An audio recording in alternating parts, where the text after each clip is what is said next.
حضرت ابو علقمہ نے کہا کہ مجھے حضرت ابو ہریرہ رضی اللہ تعالیٰ عنہ نے بالمشافہ بیان کیا کہ نبی اکرم صلی اللہ علیہ وسلم نے فرمایا 5 چیزوں سے اللہ تعالیٰ کی پناہ طلب کیا کرو: جہنم کے عذاب، قبر کے عذاب، زندگی و موت کے فتنے اور مسیح دجال کے فتنے سے۔ سنن نسائی حدیث نمبر 5513۔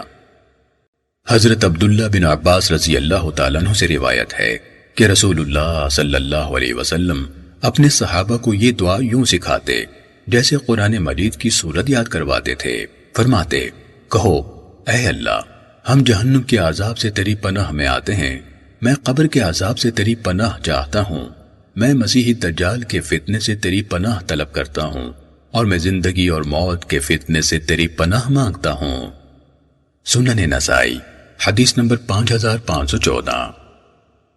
حضرت ابو ہریرہ رضی اللہ تعالیٰ عنہ سے روایت ہے کہ نبی اکرم صلی اللہ علیہ وسلم نے فرمایا: اللہ کے عذاب سے بچنے کے لیے اللہ تعالیٰ کی پناہ حاصل کرو، زندگی اور موت کے فتنے سے بچنے کے لیے اللہ تعالیٰ کی پناہ طلب کرو، عذاب قبر اور مسیح دجال کے فتنے سے اللہ تعالیٰ کی پناہ مانگو۔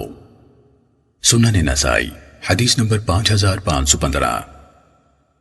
حضرت ابو ہریرہ رضی اللہ تعالیٰ عنہ سے منقول ہے کہ رسول اللہ صلی اللہ علیہ وسلم اپنی دعا میں یوں فرمایا کرتے تھے: اے اللہ، میں جہنم کے عذاب سے تیری پناہ میں آتا ہوں، میں قبر کے عذاب سے تیری پناہ حاصل کرتا ہوں، مسیح دجال کے فتنے سے تیری پناہ مانگتا ہوں، اور زندگی و موت کے فتنے سے تیری پناہ چاہتا ہوں۔